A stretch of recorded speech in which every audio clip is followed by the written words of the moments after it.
पति घर के अंदर कमरे में सोता रहता है। उसकी नई नवेली दुल्हन जो है फोन पर किसी से बात करती रहती है, किसी से मैसेज करती रहती है। कभी फोन की स्क्रीन को देखकर मुस्कुराती रहती है, कभी जो है शर्म के मारे फोन को बंद कर लेती है, अपनी सीने से लगा लेती है। आखिर उस नई नवेली दुल्हन के मन में ऐसा क्या चल रहा था जो वे लगातार फोन पर किसी से बातें करते थे। उसका इस तरह फोन पर लगे रहने की आदत उसके शादीशुदा जीवन को तहस-नहस करके रख देती है। आखिर उस नई नवेली दुल्हन के साथ ऐसा क्या होता है, इस बात की पूरी जानकारी लेने के लिए, पूरी सच्चाई जानने के लिए वीडियो में अंत तक बने रहिए। वीडियो को लाइक कीजिए, चैनल को सब्सक्राइब कीजिए ताकि मेरा हौसला बढ़ता रहे। नमस्कार दोस्तों, स्वागत है आपका हमारे YouTube चैनल में। दोस्तों, एक प्रतीक नाम का लड़का होता है जो बीएड की पढ़ाई कर रहा होता है। प्रतीक जो बीएड की पढ़ाई करके सरकारी टीचर बनना चाहता है। प्रतीक जो पढ़ने लिखने में बहुत ही होशियार होता है। प्रतीक अपने माता पिता का इकलौता बेटा होता है। प्रतीक के माता पिता प्रतीक को खेती बाड़ी करके अपना पढ़ा रहे होते।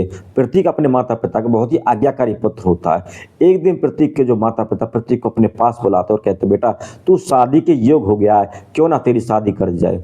तो प्रतीक कहता, पिताजी जैसी आपकी मर्जी। और प्रतीक के माता फिर बोलते, बेटा पढ़ाई लिखाई तेरी शादी के बाद भी चलती रहेगी। अब प्रतीक के माता पिता जो प्रतीक के लिए लड़की देखना शुरू कर देते हैं। काफ़ी दिन बीत जाते, कई महीने बीत जाते हैं, लेकिन प्रतीक के लिए कोई अच्छी लड़की और संस्कारी लड़की उन्हें नहीं मिल पाती है।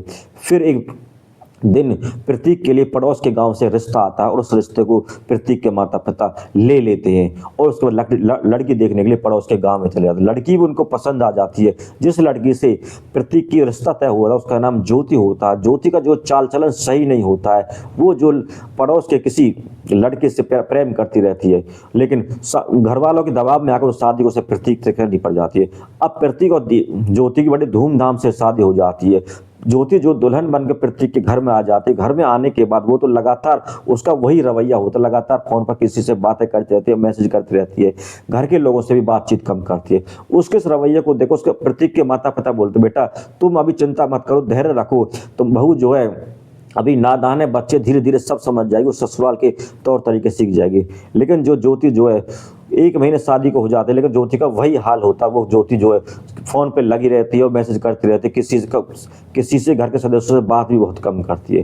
फिर जो प्रतीक के माता बोलते, बेटा तुम अभी धैर्य रखना, चिंता मत करना, बहू अभी जो है नादान है, बच्ची है, जब से कोई बच्चा हो जाएगा तो बच्चे में लग जाएगी और बाहर की सारी बातों को भूल जाएगी।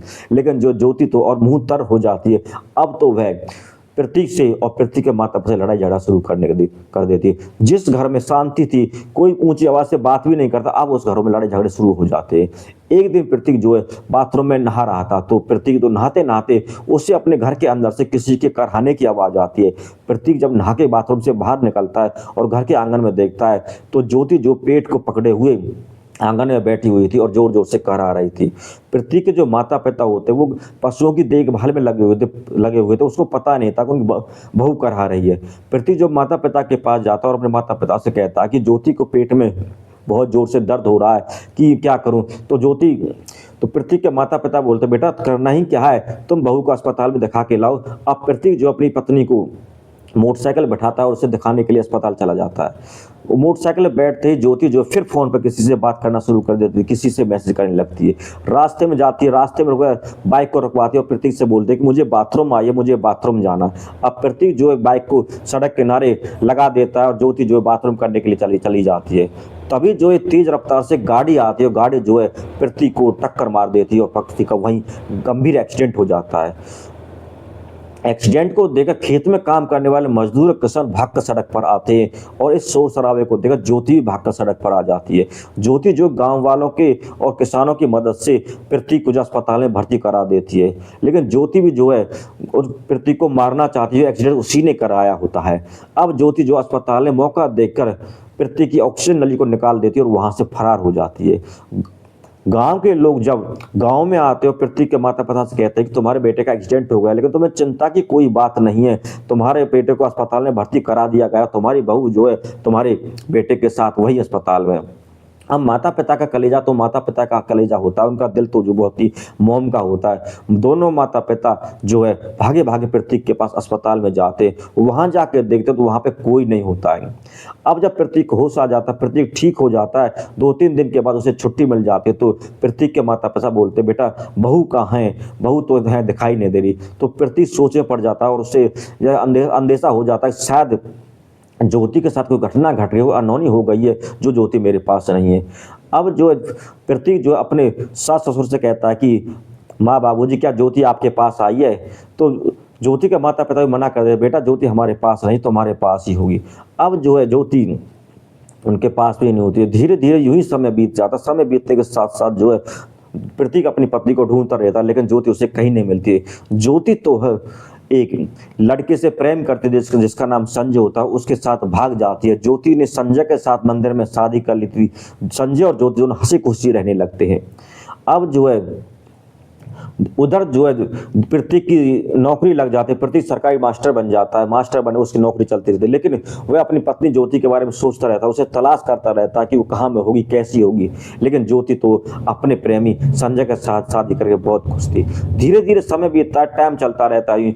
अब जो ज्योति ने जो है संजय के लिए जिस तरह प्रतीक और प्रतीक घर वालों को छोड़ दिया था, उसी तरह संजय किसी दूसरी लड़की के प्यार में पड़ जाता है। अब संजय ने जो है ज्योति को बिल्कुल प्यार करना बंद कर दिया था और लड़ाई झगड़ा शुरू हो जाते हैं दोनों के बीच में। एक दिन ज्योति और संजय के बीच में ऐसा लड़ाई झगड़ा होता है कि जो संजय जो है ज्योति को गुस्से के मारे अपने घर से बाहर निकाल देता है और उसे दर्द ठोकर खाने मजबूर कर देता है।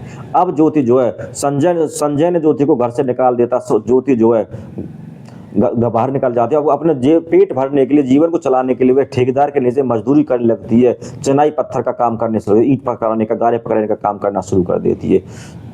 उधर जो है प्रतीक होता है, प्रतीक जिस स्कूल में नौकरी करता है उसी स्कूल में कंस्ट्रक्शन का काम चला हुआ था, कुछ कमरे बनवाने का काम चला हुआ था। वहाँ ठेकेदार ने ठेका ले रखा था और कुछ मजदूर वहाँ काम कर रहे थे।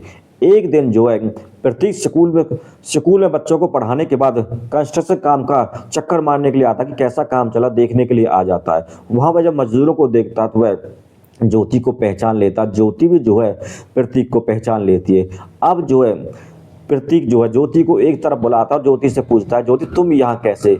तो ज्योति जो है यह बात सुनते फूट फूट कर रोने लगते, उसकी आंखों में आंसू आ जाते और प्रतीक के पैरों में पड़ जाती है। तुम मेरा क्या पूछते हो? मैंने तुम्हारे साथ बुरा करने में कोई कसर नहीं छोड़ी। तुम्हारा जो एक्सीडेंट हुआ था वो मैंने ही करवाया था और मैं तुम्हें जान से मारना चाहती थी। और अस्पताल में जो है तुम गांव के लोगों ने तुम्हें अस्पताल में भर्ती करा दिया था। वहाँ भी ऑक्सीजन जली मैंने निकाल के वहाँ से भाग गई थी, क्योंकि मैं अपने ही गांव के एक लड़के संजय नाम से प्यार करती थी, उसी से शादी करना चाहती थी। लेकिन घर वालों के दबाव में आकर मुझे तुमसे शादी करनी पड़ जाती है।